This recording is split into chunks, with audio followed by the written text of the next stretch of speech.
And welcome, everyone. Welcome to another OSR Tabletop with myself, Richard GM Bloodworth. And today I'm doing two things that, I'm pretty excited about. So the first is I am joined by Fred and Mary from OttoCon, which is a local convention for me, the most local convention for me. It's about 5 miles away from my home. This upcoming year is OttoCon 4, and I will be, this will be my third time going there. I believe we might have missed 1 year, which might have been pre-COVID, if that's correct, or not quite sure when the first one happened, but I've been going ever since and absolutely love it. The other event is, of course, my birthday today, so I wanted to, have a live stream today to finish out the month of March, finish out my 57th year, and now I can start age 58 and going forward, and really going back to, a hobby that I've been involved with since 1978.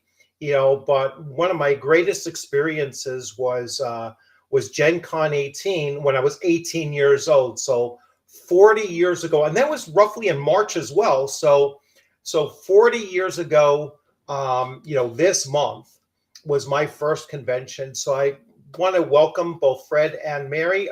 Welcome to both of you, and I'll let you introduce yourselves as well. Well, thank you. And first of all, happy birthday. Thank you. It's great that we could be here. Mary, go first. Yeah, so my name is Mary Kang, and I am the wife and supporter of OttoCon, which you mentioned, Richard, and it's really exciting. We're glad to be here and talk more about the con and how it all started and etc. And I just want to add, not only is she a supporter, and I am super thankful for that, because there aren't that many people whose significant other would let them go out and just start a convention for gaming. Right. So thank you. But also, she does a ton of work for the convention. I mean, she's the first face you probably see when Absolutely. You're walking in. She takes care of all the registration. She takes care of pretty much all the logistic details. So frankly, we could not grow this thing without her and the other people that work really hard to put it together. But I'm Fred, and this may answer your question about where the name comes from. Otto Quenzer,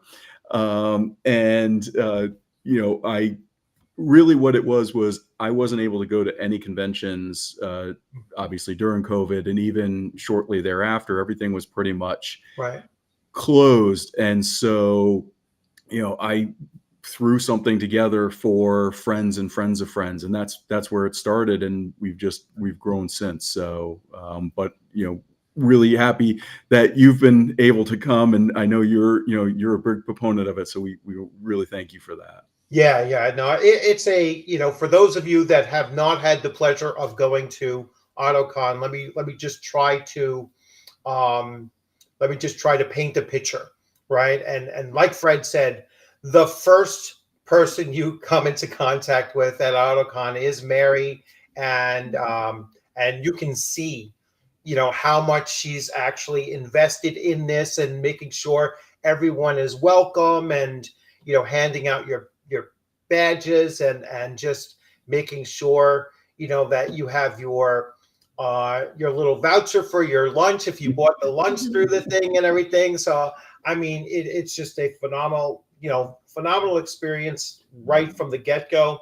Then it's very it's outdoors, first of all, but it's under a canopy, obviously, but it is outdoors, and so far every year, I mean, it's in June, so it's a great time of the year. If it were in July, we'd probably be dying, outside, but it is outdoors. It's luckily, knock on wood, it's been very, very pleasant the last 3 years or 2 years that I've been there for certain. And it's in the James Baird Park in Pleasant Valley, New York. I think that's still officially Pleasant Valley. It's kind of hard to tell sometimes. You take a step over and you're in Fishkill, and another step to the right and you're in LaGrange. So it's like all those towns kind of come together. But I'm pretty sure it's Pleasant Valley officially, and it's just a great experience. Very nice to be outdoors for it. Like I said, that time of the year is probably the only really good time to do it, because it is, this year it's the 7th of June, so it's a great, it should be a great time. Now, as far as, the gaming experience that you're going to have, it's not big, but it's growing, and that's something I want to touch on a little bit as well. So I know going from the first year that I was there to the second year, it, probably increased by about 40% or so. Yeah. It was like from like 30 to almost 50 or so. Do you have any idea how much, like what it's projecting to look like this year? Yeah, I think based on the initial interest that we've received this year, and also number of games that people have signed up pretty early to run, Mhm. we're forecasting 75 Wow. people All right. around. We were 65 in total last year. Last year. So, a lot of people will come for either the morning session or they'll come from the afternoon session and, kind of go in and out. So we think based on the interest that we've received, we're definitely looking at 75. I would Okay, say, cool. throughout the entire day. Yeah, throughout the entire day. Yeah, because there's currently 2 sessions. So there's a morning session that starts from 12 to 10 to 2. I'm sorry, 10 to 2, and then from 3 to, I think there's a 1 hour gap in between. Correct or no? Yeah, it's usually 10 to 1, and then 10 to Okay. 1, although some people do Run long. overlap a little Yeah. bit, but it's 10 to 1 officially, and then 2 to 5 this year. And then 2 to 5 this year. Yeah. We had it till 7 last year, and I Mhm. got a lot of flack for that because I was the one really pushing for, we're going to game the whole day. And it turns out by 5 o'clock, everybody just wants to go home. So I listened to I Yeah. listened to the attendees. We're doing Right. it in a nice, concise day. Yeah, and the nice Yeah. thing is even though there's multiple sessions, there's plenty of other activities. You can Mhm. have lunch. We have a miniature painting station. We also have, this year we're going to have more vendors that are going to be there. We have another book release, things like that that are Right. going to be there. So there's plenty to do even if you're not in a gaming session the entire time. Right. And the games are kind of mixed too, because you had role playing games. You had some miniatures games, not the huge ones, like with massive armies or anything like that. But there was a mix of different game types going on there. And I'm gonna show the tabletop the tabletop events page, so people can get a general idea of it during this. I'm just going to hit some some of the comments in here. So hey Mac, how's it going? Ian, the GM, thank you very much for the birthday wishes. Ducato, hey, how's it going? We have Michael, how's it going? And again, thank you again, Ducato. So now I've met a few people there, and I certainly want to reach out to some of the small gaming shops that are around our area. So there's one right in Pleasant Valley, right in the main shopping center over there. It's primarily combat card games, that kind of MTG and those kinds of things. But they do have some role-playing stuff there as well. So I was definitely going to stop by and, get the word out there. There's a comic book store in Hyde Park that might be a good spot, for me to go out to, because I'm promoting 2 other conventions as well that are, well, Utica's not quite local, But ShireCon, is actually only about 50 minutes away from Pleasant Valley, and I'm pretty sure I sent, I think Fred, I sent you like an invite to their Facebook page, but that's a really good convention too. So it's good to see that, because they started out small as well, and now they're pushing around like 150 or so. Oh, wow. So yeah, it's really nice to have a smaller convention where you can go to. It's much more relaxed. You're going to meet everyone that's there, and have the opportunities to to play different types of games and stuff. And it's really just my big thing is I like small conventions. Now my experiences with I kind of got burnt out by large conventions. Like I used to go to Comic-Con at the Javits Center. Now that's a large convention. I mean, that dwarfs, even Gen Con. I mean, that's like 100,000 people in a day, marching through there, and it is. I think it's as large as all of James Baird Park. I mean, it's a huge facility.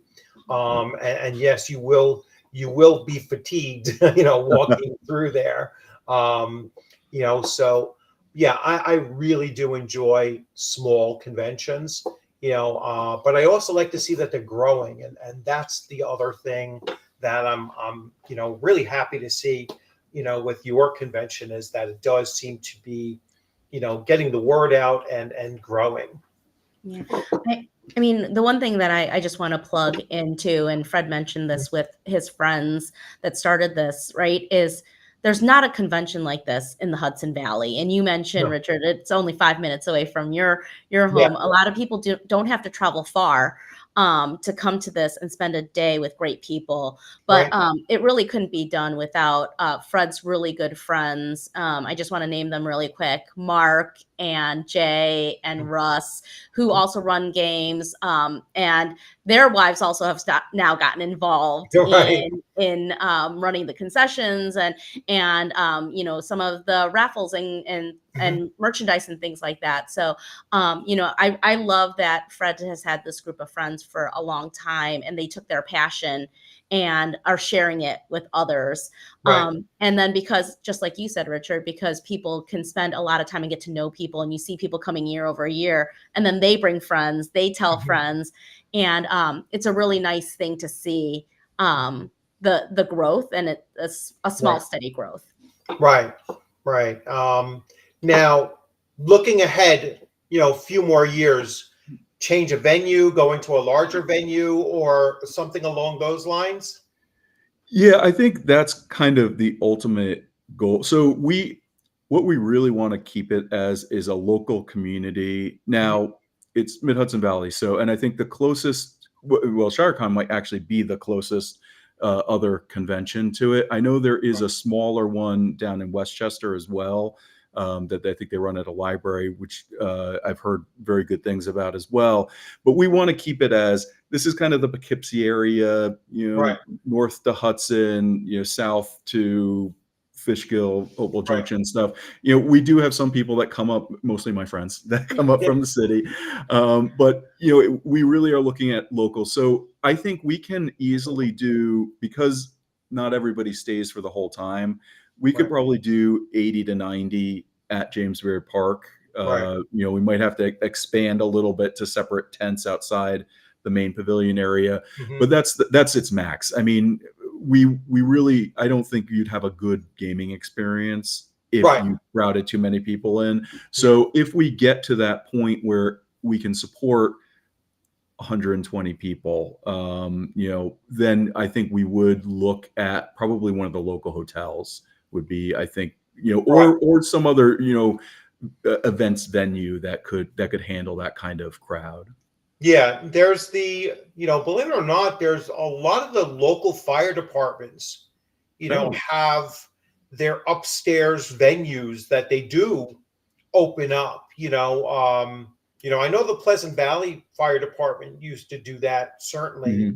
There's also a a fairly large VFW that's also in Pleasant Valley, and then you have all of the various hotels and everything that are along Route 9. So you have a couple former country clubs and everything. But even James Beard has that.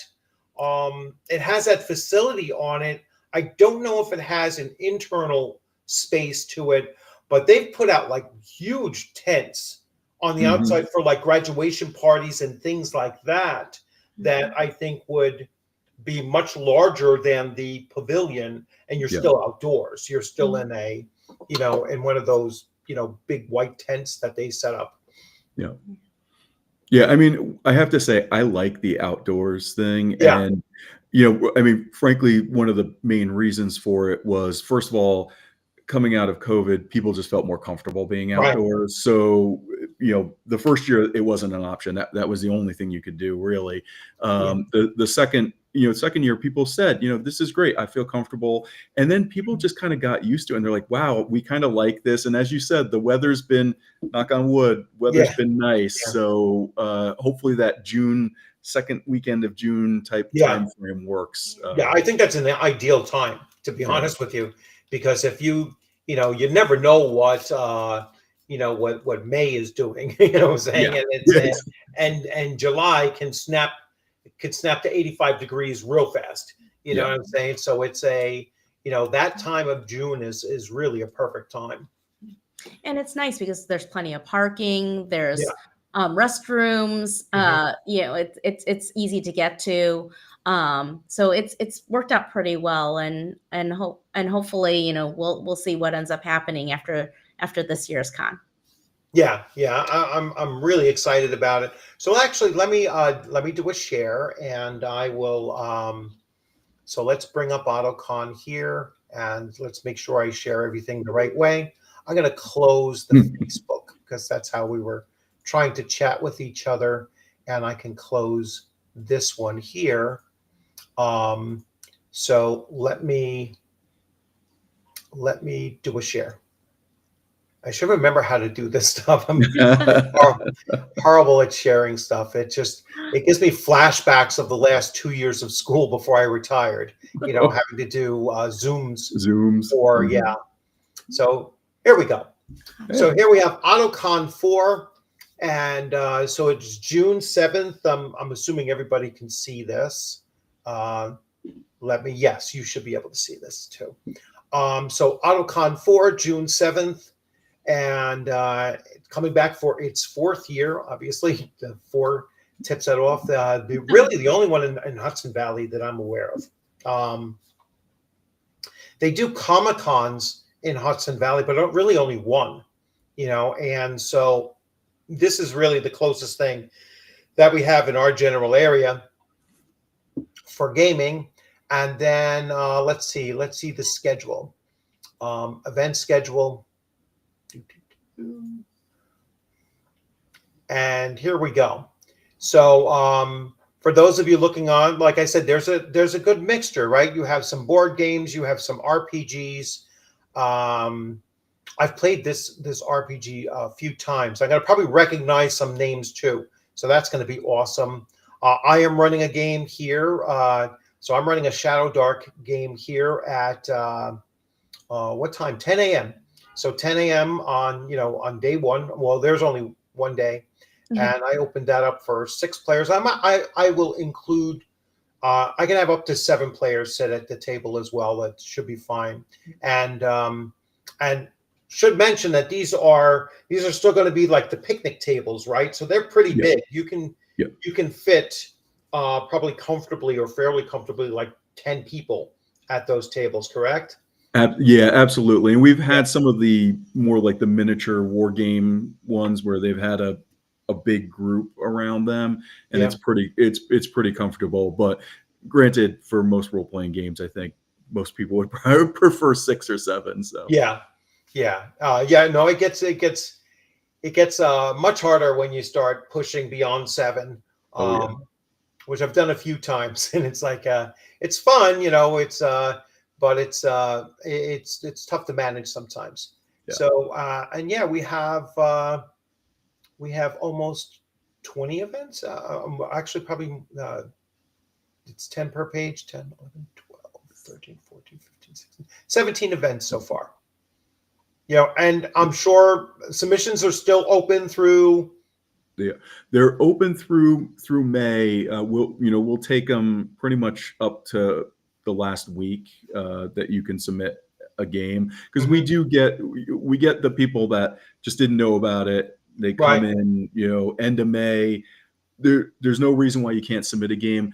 We have enough walk-ins and people that just don't bother signing up. They just like to walk around to the tables, see what catches their fancy. So, we're always fine with that. We always appreciate the people who run games for us, because that's really the core of the convention. Yes, yeah, and it's a lot of fun to run.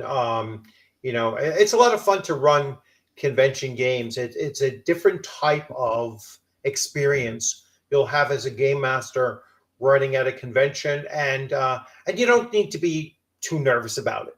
I know a lot of times people will go into it and be like, oh geez, if I mess something up, or if I'm not like 100%, just on it the whole time, it'll be fine. Trust me, it'll be fine. You'll get through it. Just make sure that you have a game system that's fairly easy for you to run, and one that is fairly easy for the players to pick up, because you might have fairly young players coming there, and then that's one thing about OttoCon. That's there. You will have young teenagers coming to OttoCon. I think a little bit more so than what I saw at like Page, which is a much bigger con, like over 1,800 people, I believe, was at that. But believe it or not, there were probably younger players at your convention, with 75 people there, or 60, whatever it was last year, than that convention was. At least that's how I saw it. So that's the other thing, is that you're going to have a good mix of people at a small con, and you're just going to fit in really fast, because it's hard not to learn everybody's name in a small con. For sure. Yeah. And I'm glad you pointed that out, because one of the things we do pride ourselves on is this is family friendly. Bring your kids. We want to teach the next generation. That's really important to me personally, is that we get the next generation involved. We get them into games that you're not going to pick up at your local library or in your school club, which is frankly mostly new D&D. Right. At these smaller conventions, you get to try a bunch of different games. You get to meet a lot of people that have been in the industry, have been playing games for decades. Right. And, I think that's an important, it creates a community, a strong gaming community, which I think is just beneficial to us all. Yeah. Like I said, I mean, at that convention, that was, one of the few conventions, maybe even the only convention, where we actually exchanged numbers, and we actually said, hey, you know what, reach out to me. I mean, there's some others where, other conventions that I've been to where it's like, hey, we've played together 3 times now in three different conventions, kind of thing. But that was the only one where I ever say, hey, give me a call. We're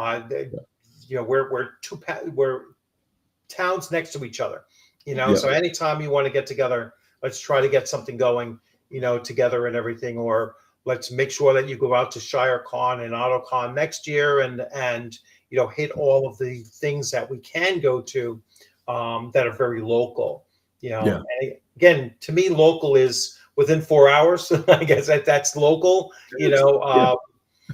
But yeah, we were talking earlier before we went live about their experience at GaryCon. So you want to talk a little bit about your GaryCon experience?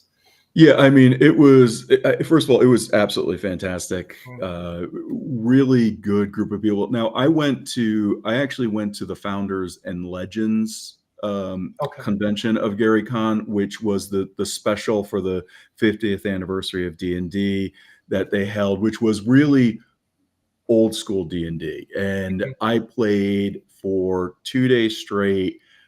BCMI, first edition AD&D, and I'm blanking on his name, but he's one of the D&D historians. He ran, and he lives out in Lake Geneva, and he ran a game of original D&D, which I had never played before. I started after that, so to me it was a fantastic experience, and that was the one relatively big convention that I have to say everybody was talking to each other. I went after my one game, it was around dinner time.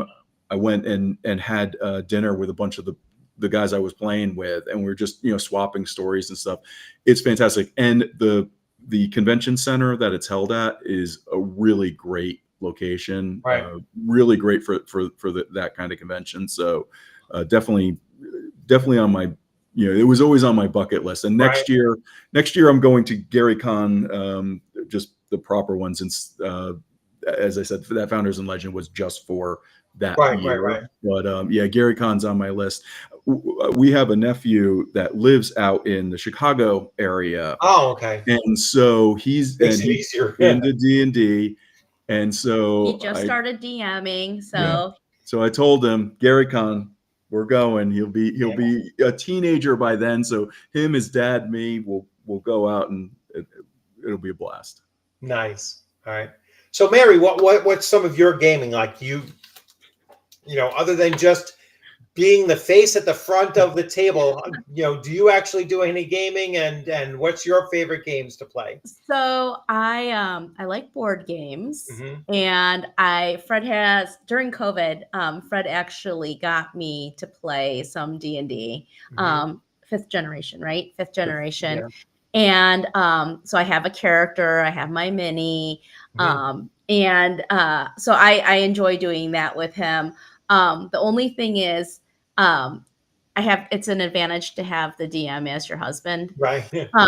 So he will let me re-roll, but not if we're playing with a lot of other people. So, so in that vein, I'm trying to be fair and equal, but I am not as deep into the scene as Fred is, but I love the people that I've met, and we've been to what's the convention? PAX Unplug in Philly, and that's more board games and gameplay and whatnot. So we've been to that together, and I feel like it's such a good group of people that we always meet.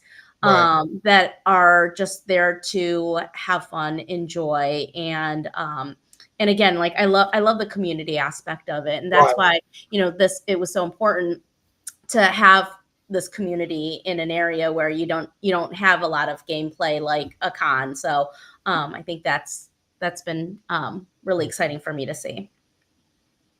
Yeah. So Mac was at GaryCon as well. So there's like I said, there's quite a few more local cons now, for me, here in New York, that, I'll go to Massachusetts, I'll go to Philadelphia. I went to Page 2 last year. I went to Page 1 the year prior too. So I've been to 2 of those, and, had some really great experiences, both in Massachusetts at Rising Phoenix. I played in Alan Hammock's game. He was running Ghost Tower of Inverness, so to actually go through the adventure of the author that wrote the adventure was just a phenomenal experience. And then my first year at Page, I played in Frank Metzner's, game with, 16 players. And I was like, all right, how's this going to work out? And I was one of the first, 8 players at a table, and then the 8 backups. And I was sitting right next to Frank, and to be honest with you, he only rolled 2 dice the entire time. He rolled 2 D6s.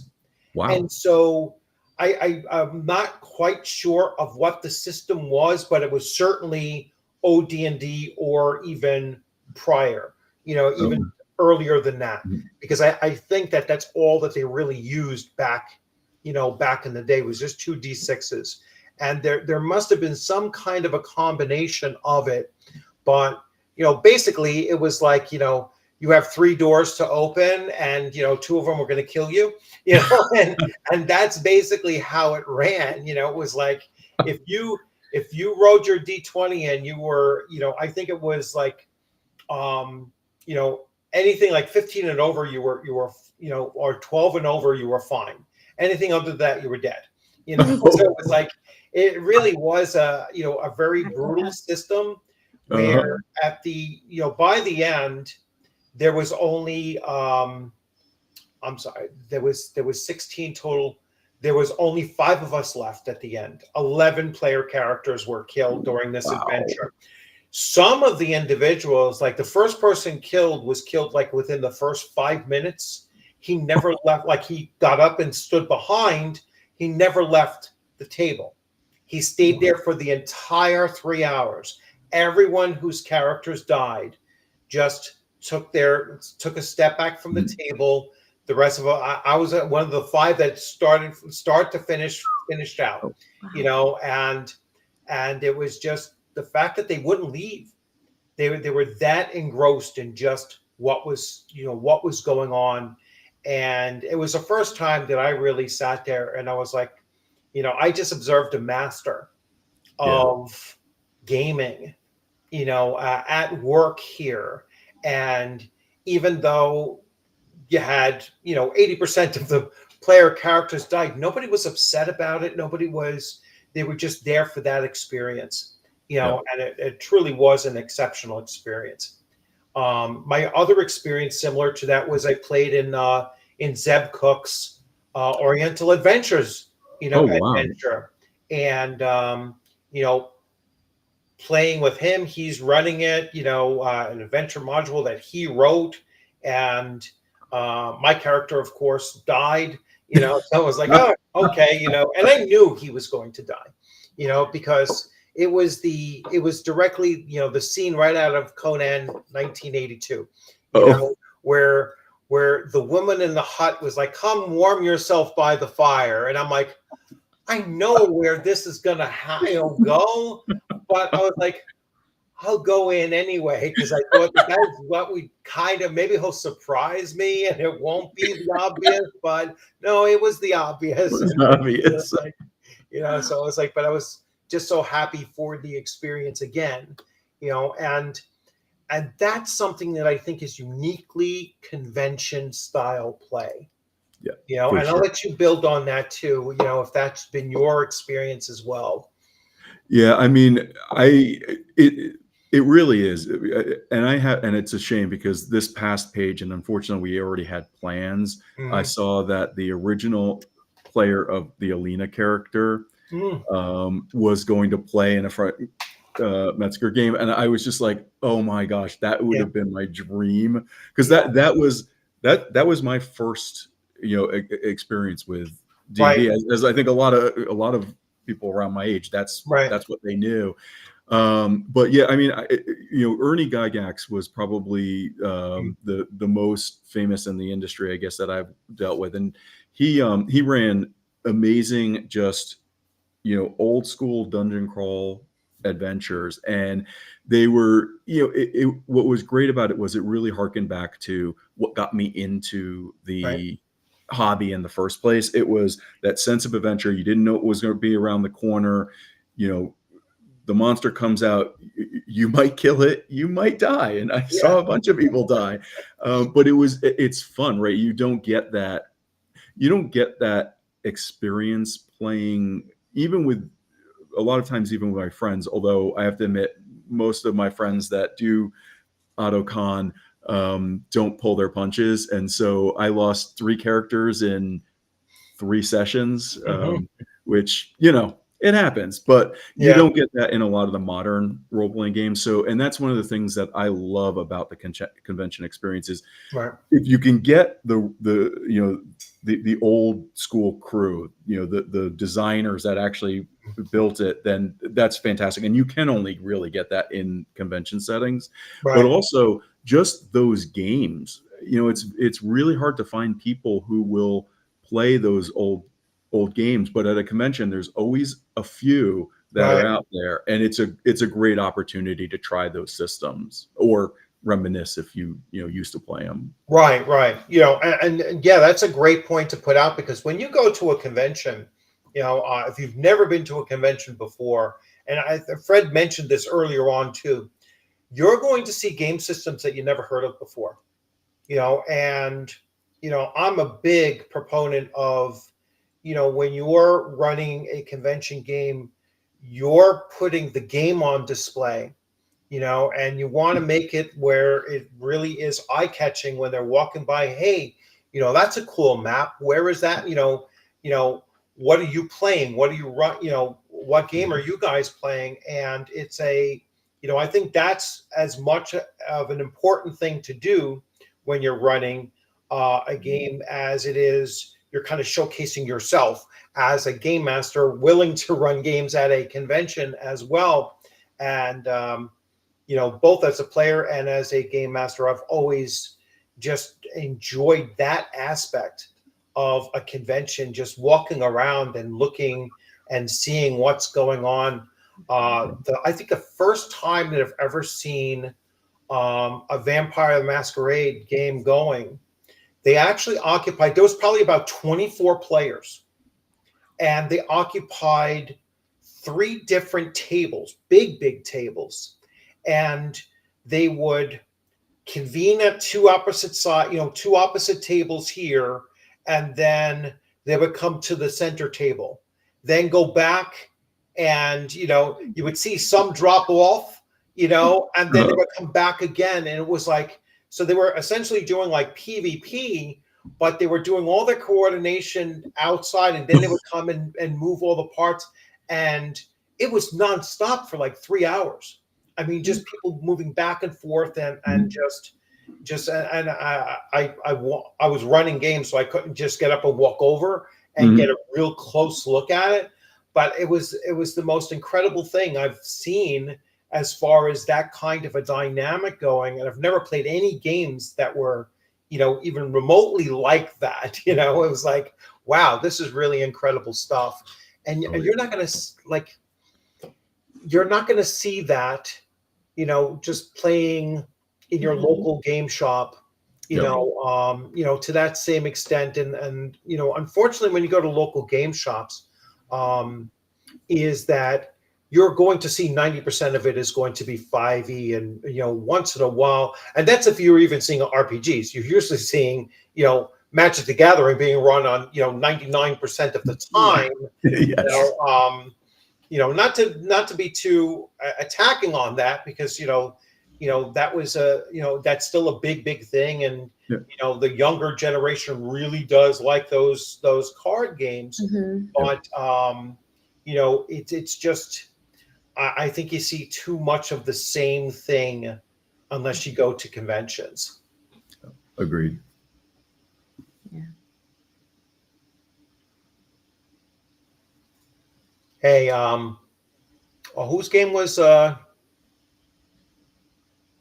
wasn't my game last night. So I had a game Friday night. I was running my AD&D first edition for modern players. So it was like anyone who has never played AD&D before, or very briefly, did they play it before. And so it was their first time encountering just a couple of zombies. It was like, 4 zombies against 5 player characters, all first level. And, and one of them almost died. I mean, he took a hit for, 8 points of damage. So he went to -2 in one hit. Wow. And I was like, all right, just make a system shock check just to see if you survived. And he made his system shock roll. And I was like, all right, you're alive, but you're completely unconscious, and you need assistance, hopefully very, very quickly. And then once they did revive him back up to a few points, and so I was like, all right, you're healed, but you're still incapacitated, and you're going to be in this state for, a couple of days, because that's, AD&D first edition. You're not going to be able to do anything for a little while, Bed rest. Yep. Yeah. So it's like, you know what? It's a good thing you weren't dropped down to like -7 because now you're losing body parts, or you might have lost a limb, in this, or something no longer works, and that could end your career as well. So it's a to show them a system that has that kind of one bad rule thing. It You got to get them beyond the mentality of oh geez, this is a really extreme consequence for one bad roll, but that's how sometimes it goes, you know what I'm saying? Yep. It's like, to get over that, I think, is probably one of the greatest challenges for modern players, is to realize, I shouldn't write a 8-page backstory for my first level character because it's No. that might be devoting too much time, into this character story that might end up pretty quickly. Yep. So how much do you like? So Fred, do you run games? I know you're doing, like, people that are running conventions, they don't run games at their conventions, and that's, I think, pretty uniform thing, right? Yeah. Because it started off small, we needed all the game masters that we could get, and I happen to love running games. Right. I really do. So last year taught me a really big lesson that I cannot not at least run games throughout the entire day. So this year I am going to run one game in the afternoon. It will be after the lunch stuff is done. Things will have settled in. We'll have done our raffles. Hopefully there won't be too many issues. That's the right time, I think, to run a game. And it's just going to be a dungeon crawl. So then the other nice thing about it is it's not really a tournament, but it's going to be more tournament style. So it's meant to be highly lethal, and it's just meant to be fun, and whoever can survive and get the treasure goes out and wins. So very, very basic. It's going to be running basic D&D, nothing fancy. Probably a little chopped down rules as well, just to make it flow quickly. So worst case scenario, they can do a lot of it themselves without me guiding them. So if I do have to get called away, because I completely understand why people don't do both. Makes sense now. Especially for larger cons, it's impossible, but smaller cons like that. So I'm gonna definitely have to sign up for your game when it does come up. So your badge sales, well, you're not actually, what, in 2 days people could start signing up for games, correct? That's correct. So April 2nd, the only reason they did April 2nd is that I didn't want people to think it was an April Fool's Day joke. So I was like, you know what, we'll give it an extra day. But yeah, they can sign up they can buy their badges, sign up for, and then start signing up for the games. Okay. There's going to be there are a lot of walk-ins, we understand, and people do like to just kind of wander. So that's fine. But if there's a game people really want to get into, like your Shadow Dark game, signing up is the best way to just make sure they have a seat at the table. Because we do have, every year we have 1 or 2 games that kind of quote unquote sell out. That it's just included in your badge price to play in all the games. But they kind of sell out, and then people get there and they're like, oh, I really wanted to get into that game. It's like, well, and I can see when they registered for the site and bought their badge, and I'm like, you had a month to do it. So please, if you really want the game, sign up early. Let's see. So Shadow is going to run his own con, I guess. That's going to be in California, though. So nice. I'm assuming so. That'll be, Shadow is one of my players. Actually, I have a whole bunch of my players are in here. So that's a lot of people. Hey, Scott, how's it going? I will shout out a few people that have already come in. I was raised a poor orc child. I forget what his real name is, but he's been running with this for a little while. So let's see. I question the Quenzer's dedication now. I guess because you're not running games and running a con at the same time. All right, so I know. you're slacking. And then shoosh, man, which you scare them off. Nope, they're pretty solid people. They're made of sturdier stuff, right? So We cast our die. We know what we're in for. So let's see. If it hasn't been answered, how did the name of the con start? So OttoCon. So I'll let you reiterate that as well, because Sure. I think most people are thinking Otto von Bismarck, as he puts here. And I've had so many people ask me on social media, why did you name a con after Otto von Bismarck? Well, no, we didn't. So Otto happens to be my real middle name. And when I started getting into gaming, especially online, I usually went by Otto. And it was back in the days when gaming was, I don't know, it had a stigma, and I wanted to keep my professional life from my gaming life. So I always went by Otto, and my friends thought that was hilarious. So they just started calling me Otto, even in real life. And so when it came time to have a convention, it was OttoCon. And I kind of played in, especially the first year we did the logo, a friend of mine who he was like, you know what, I'm going to draw you as basically a German general. And it went from there. Well, why not run with it? Yeah, exactly. Many of us, myself included, we have aliases, like my last name is not Bloodworth. Bloodworth is actually a combination of Captain Blood, Errol Flynn movie, one of my favorite movies of all time. When I was a teenager, I was into Errol Flynn like crazy. Loved all of his movies, and the Worth came from I was playing at the time I was playing James Bond 007 from Victory Games. So this is mid '80s, and so my character's name was Hollingsworth.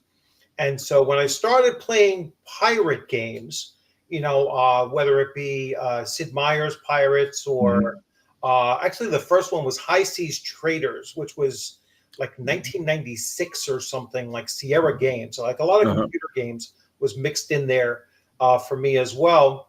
And so that's where Bloodworth came from. So I've been using that name for, since 1996. And that became my whole online persona.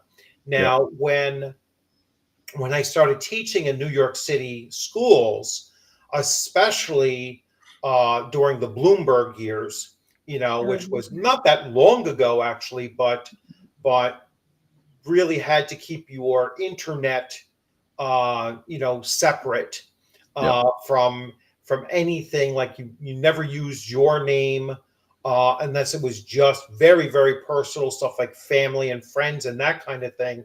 And you still had to be careful.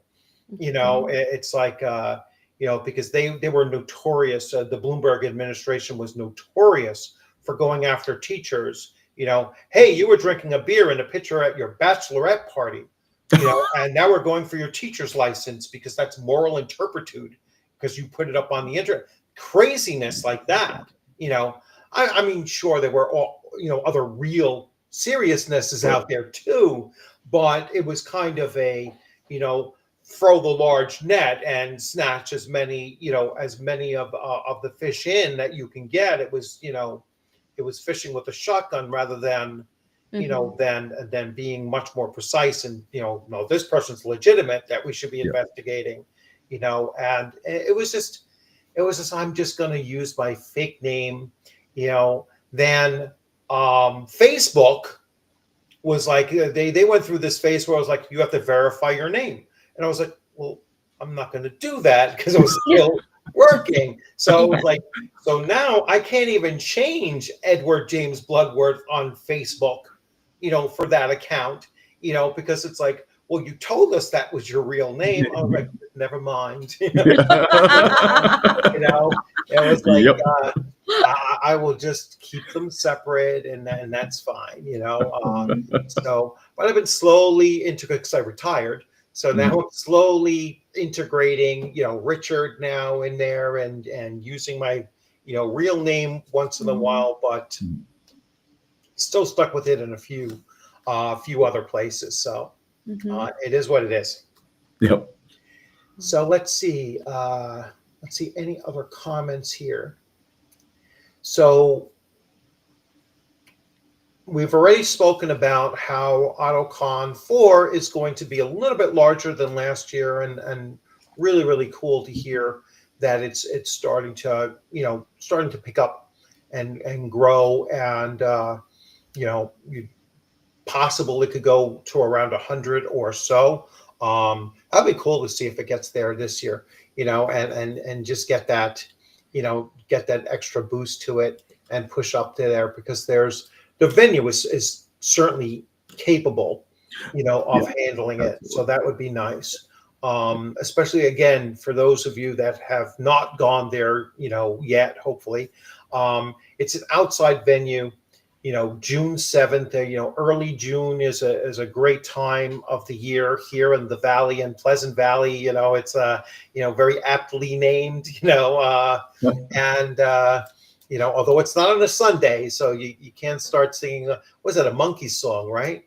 I think it's the Monkeys. Valley Yeah. Sunday or something like that. I don't know. I'm it's a little bit older than me too, so I'm not too, you know, too ashamed that I don't exactly know it. Hey, at least you recognize that there's a song that's Yeah. that's about as far as I ever get. See, there's a song called Pleasant Valley Sundays. I forget if it was Rick Davies or which, he was a monkey actually, but I don't know if it was his local, his separate career, solo career or not. But anyway, so yeah, they're talking about the one North Texas. Have you yeah, what's some of the cons that you've been to? So I know you've already said, you know, Legends. Founders and Legends. Yeah. I mean, I've been to. It's mostly, I would say, we've been to PAX U a couple times, and once again, it is more of a board game convention, I would say. I've been to Gen Con. It was the Genghis Con in San Francisco. Well, it's actually in Alameda, I think. But you know, out in California, that was actually the first convention I ever went to, and it was great. I mean, that sold me on conventions. I was like, this is great. I get to play with all these strangers. It's so exciting. And trying to think of which what other ones I've been to. There was one in Morristown, New Jersey. There was a couple out there. Menotopia was like a convention for game designers. But what was cool was, as a non-game designer, you got to go and play test all of these new games and stuff.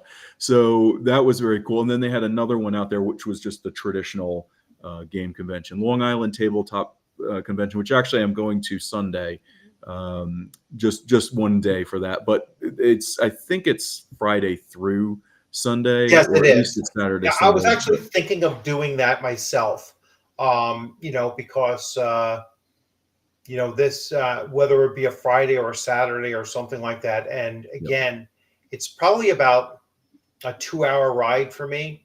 You know, and well, it's probably the same for you, right? So it's you know, it's probably like 2 hours. You know, and just go. You know, catch it early and then come home. Not, you know, I have relatives in the Bronx that I could crash out in the Bronx and then go back, you know, the next day, because I think it's very close to like Garden City, if I'm not mistaken. Yeah, I'm trying to think. I know it's not that far into Long Island. No, it's probably about a half an hour into Long Island. Yeah. So I'd say about that. I think it's around Garden City, which would make a lot of sense, or like near where they have the not Nassau Coliseum. It's not even called the Nassau Coliseum anymore. It's around that area. Yeah. But Yeah. I might go to it. I'm not really sure. Have to play out what the rest of the family is doing and everything like that. It's like weekends kind of become a little bit crazy and everything kind of hard to get weekends and getaways and those kinds of things too, because none of my family are gamers. So my wife and my kids, they are not gamers. I tried to get my daughters into it when they were huge Stranger Things fans, Oh. and everyone was talking, oh, Stranger Things is going to bring in all these young kids coming into it and everything. And both my girls were in their early or mid to early teens when that first came out.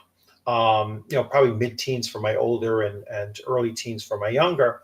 And I went and I got the box set, the Stranger Things indie box set, and I was like, "Hey, you want to play this?" And they're like, "No, No. I don't want to play that." What? And I was like, "Well, I'm not going to play with it. I'll let you just read it and everything." No, you don't want to read. And both my girls are readers. I was like, "What do you mean you don't want to read?" And I was like, "This is what the kids are playing, on the show. We don't care about what they're playing on the show. We just like boys." They just like the show. They like the romance. Yeah. It was just about the boys. That was it for them. And it was like the story and everything.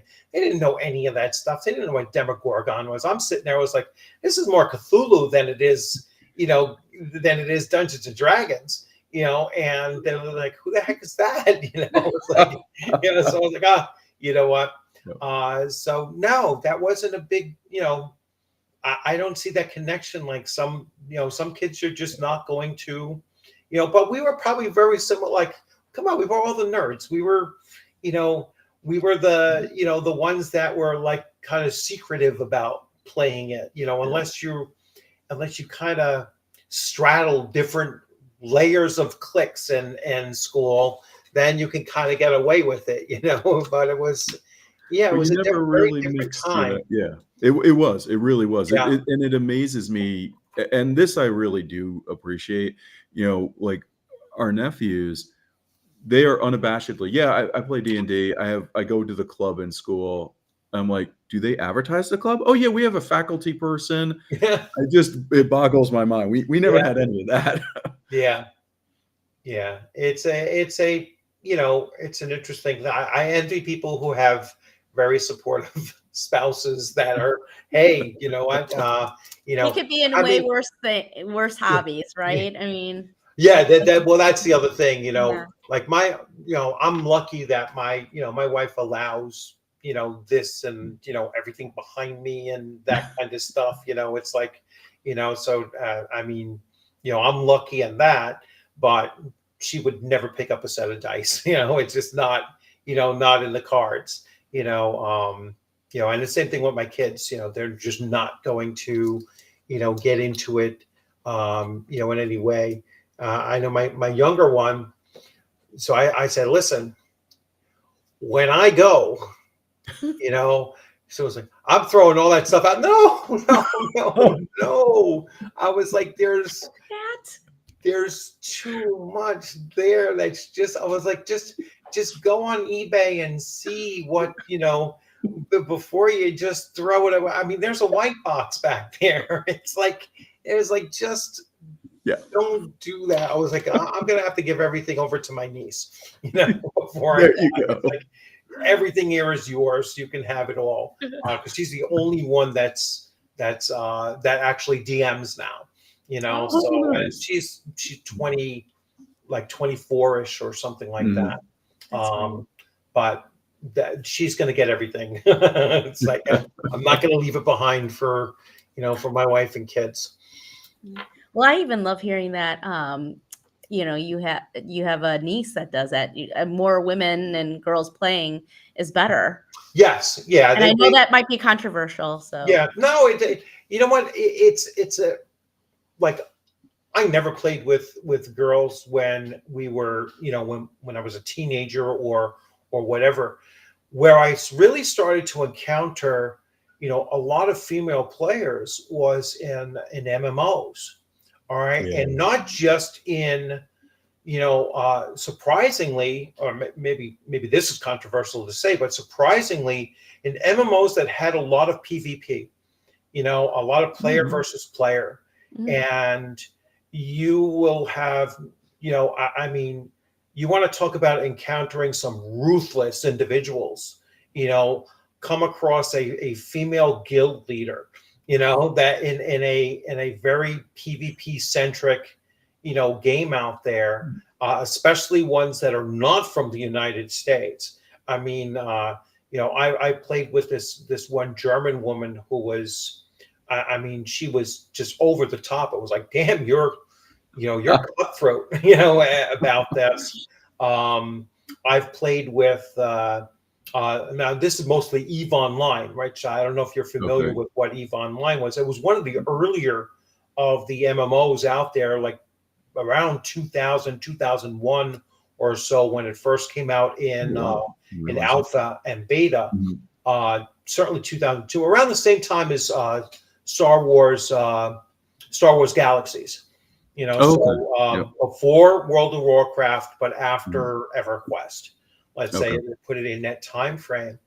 And I mean, those PvP games were, just the women that I played with were just cutthroat, and it was like, and just organized and boom, boom, boom, and it was like, oh no, don't cross her. She will take care of your stuff real quick. She'll leave you high and dry, when you're expecting to get backed up, because she'll hold the grudge, and if if any other group kind of tangled with us, says, oh no, we're just gonna make them miserable. We're going to make them miserable to where they beg for mercy, or they quit. Like, damn, we're not trying to get people to quit. No, we're getting them to quit. It's like, all right, whatever. So and that's some of my some of my longest friendships. One of my longest friendships is with a woman who was in my guild, and again back to 2002 in Star Wars Galaxies. That's when we first met, and it was like, and we always focused on, pirates and doing that kind of thing, so it was always, something nefarious with us then too. It was like, we're playing Star Wars, we're smugglers, if we're playing, pirates and everything, when we're playing Elder Scrolls, it was like, oh, look, you can dabble in drugs in Morrowind, right? And you can, let's amass all the skoma that we can have in Morrowind. It was always something, just the darker side that you could possibly get without being chaotic evil, and that's kind of how we always played. And so it was a great experience. I enjoy having a nice mix of people at the table, but two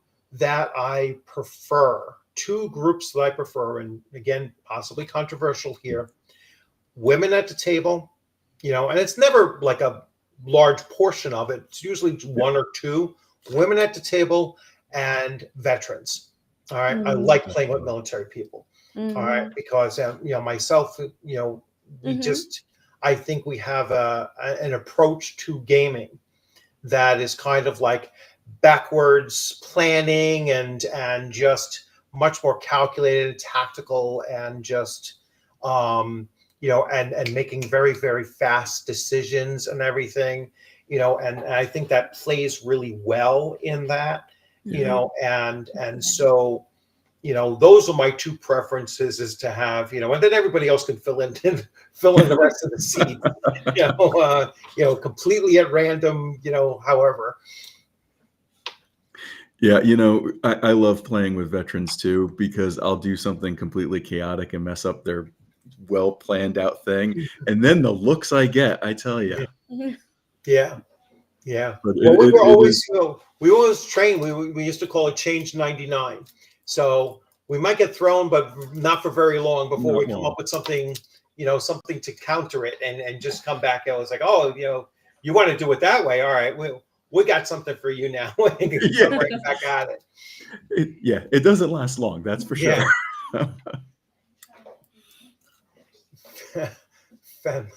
Femme Wookiee bounty hunters were legitimately terrifying. Yes. So let's see. Let's see. I'm looking at some of the comments here. So let's see if we can get. I could never find any female historical war gamers to tell the truth. I couldn't find women interested in any war gaming. Yeah, I guess it's the. Well, it's certainly you're talking about back then. Early. Early 70s or mid 70s, or well, actually wargaming goes back to the late 60s. Yeah. So it just wasn't prevalent that if you were lucky to find a few, and when people criticize like the 70s or certainly the 80s, when they criticize that as oh, we were keeping them out, like we were gatekeeping them out, we would have welcomed, girls our age at the table anytime. It was like, we wish, we could get them there. You know what I'm saying? It was like, yeah, it was like, hello. It's like we were definitely not choosing not to play with girls back then. Yeah, it's just, they just weren't there. They weren't looking to do it. It was more their choice than ours, because we try. I mean, I have a sister that's less than 2 years younger than me. Tried to get her and her friends into it when we were in the. No, they were like, just like my daughters today. Oh no, we don't want to do that. It's like you tried with your sister. I tried with my sister every couple of weeks. I'd be like, "Hey, do you want to learn D&D?" She's like, "Well, maybe next week." Yeah, that never happened. And no interest. No interest. None at all. More so now, yes. But not back then. And again, it wasn't like we're keeping you out. It was like there just wasn't an interest, for them back then for whatever reason. I don't know. I don't know what was in their, interests, back then. I mean, even music was very separate, back then too. It's like, you would only like kind of listen to music if your girlfriend at the time was listening to that music or whatever. I just went with my wife to a concert, which was like an 80s, what do they call it, like mixed concert, like a TKA and those kinds of things. And that wasn't my music back then. I was like, but I went. It was a fun concert and everything like that. I was like, oh, I knew some of these songs back then because they were huge hits back in the 80s and everything. But if you asked me to do that when I was 16 years old, no. I was like, I'm not going to that. I would have been afraid to go there. So let's see. So my sisters never played either one of those. Just me and my brother did. Yeah, it was just a, something that just didn't come out to, just differences in taste and whatnot. Yeah. Okay, so I'm going to, I'm definitely going to, hit a couple places locally, and get the word out and everything. Now, you don't have any like a flyer or anything like that, or we will. Yes. Well, so we were supposed to. We were supposed to by now. By the end of this week, we will have it. I'm just my flyer guy, Jay. If you're listening, flyers, remember those.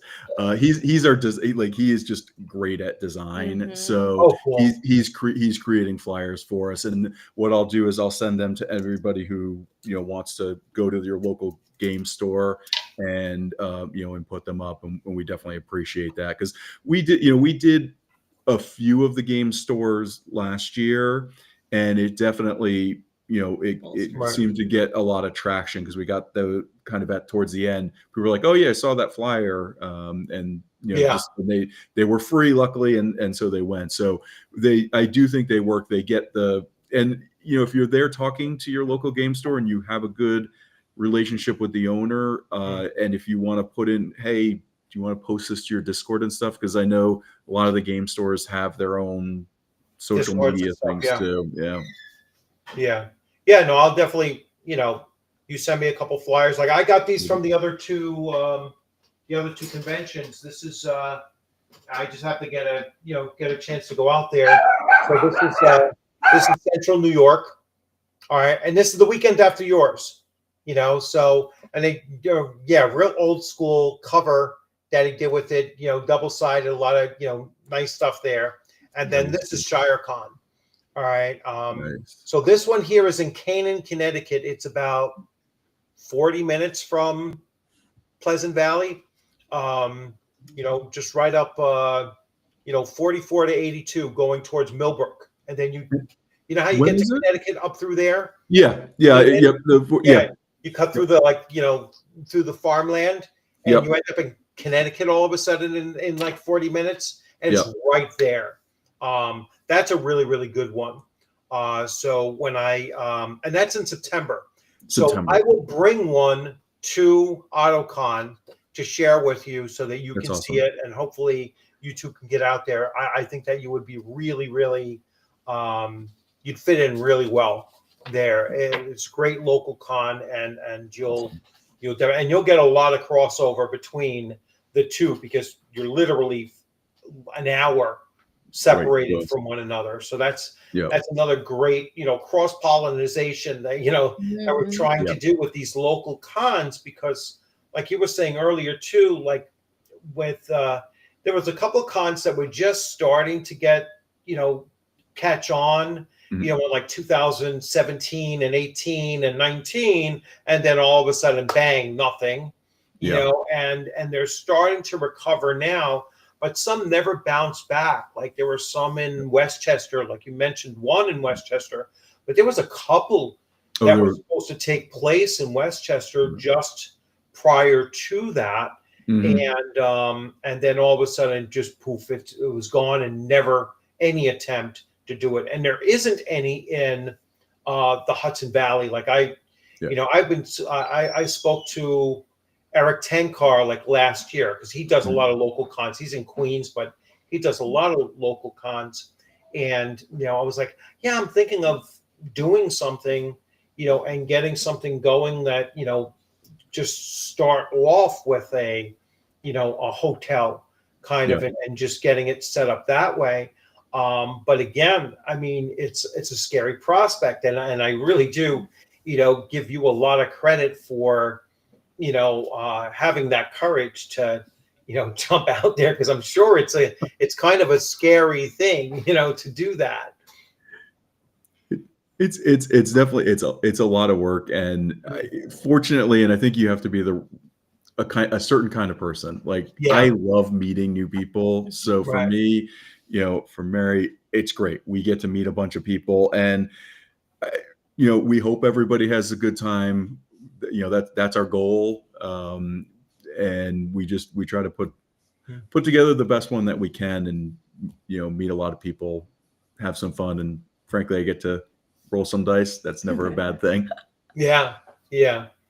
And so maybe we have someone coming from New Milford. I look forward to meeting you, Michael. Yeah. So that'll be a lot of fun. It's like Magneto or Sentinels. They're always messing with the things. Westchester, somebody wants to close that school.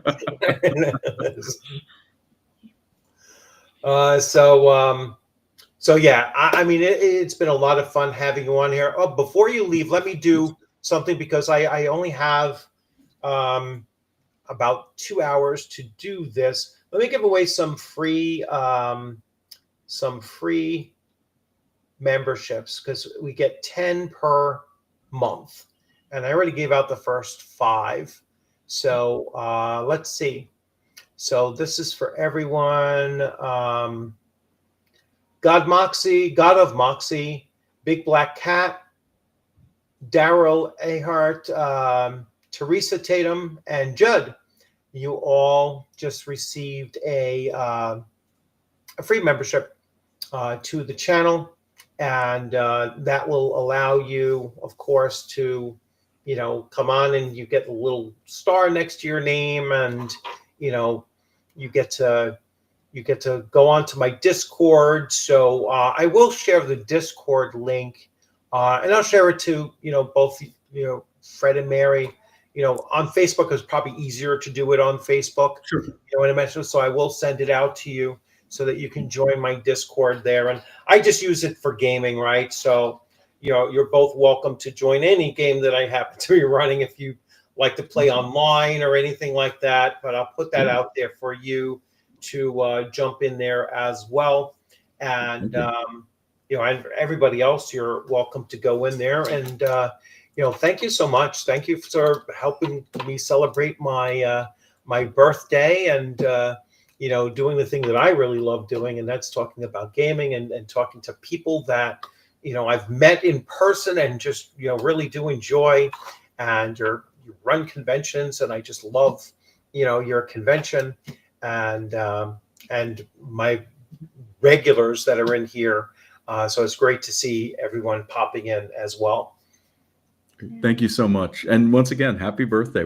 Yep. Thank real you. Pleasure we were able to spend it with you. So yeah, and I really appreciate it. And it was a very good day actually. It was a awesome day with family and now with friends, and again, talking about the hobby we all share together, and and talking about conventions, which is really the, to me, I'm like the Gygax, the Gary Gygax wing of how he looked at conventions as being the pinnacle of gameplay or game mastery. That if you get into running games at conventions, that's the top of the experience for you to have. And and he didn't speak too much about running conventions, which is, I think he would probably have a new pinnacle in there. He definitely talked about publishing, and I was like, no, you don't have to be a publisher in order to be a great game master. He believed that, but I was like, nah, you really don't have to do that. But I wonder how he would have felt, with running conventions, because I certainly put that at probably more challenging than publishing. At least in my view, I think it's much more challenging than publishing. Yeah, I think probably both are very challenging, but from what I've read about him, he ran some pretty good original Gen Cons too. So he was kind of the complete hobby package there. He definitely, I don't think he managed Gen Con though. I think he had other people doing that for him. Doing the day-to-day. I think he had other people running it for him. But he was definitely a I don't want to say he had a hierarchy of, this is you rising up through the ranks. Like I said, he put publishing at the very top, which I was like, nah, I don't think it's there. I think that's a side thing. It's nice to have, but it's not, necessarily there. But running at conventions was something that he really, did value, and he thought that was a key to becoming a very good game master, if not a master of game mastery, as he, so Gygaxian way of putting those things together. It was like, oof, some of his ways of expressing things was always like, wow, read like, if you read the Gord series, it's like, oof, it's like, not as bad as George Lucas. I don't know if you've ever tried to I've never read any of his stuff. No, really? You can. It is really rough to try to read A New Hope. The first Star Wars, it's really rough. It's like, wow. It's like, this is not written by somebody who is a fantasy or a science fiction writer at all. It's like, he might be a great screenwriter, but no, that's a challenge. It really is. It's like, wow. It's like, I can't believe that you get this from and write like that. It was crazy. I was like, no. I might have gotten through about 14 pages, if I remember correctly. I was like, nah, I can't do it anymore. Can't do it anymore. There's no Mike Stackpool, no, David Quapitz or any of those guys. But anyway, all right. Thank you so much for coming on in. Thank I you. hope you enjoyed it. I look forward to seeing you on June 7th. And I will definitely be signing up for your game afterwards because I always leave that afternoon open. So I'll see. I got my morning game that I'm running, and then I'll definitely try to grab your game in the afternoon. Awesome. Well, Richard, thank you so much for having us. We're happy Yeah. to have a conversation with you, celebrating your birthday, and we'll see you as a game master and a participant in Yes, June. that's correct. All right. Looking forward to seeing you again. All right. You two, you all take care. All right. Thanks Bye. a lot. Bye. And I'm going to end the stream. It'll take a couple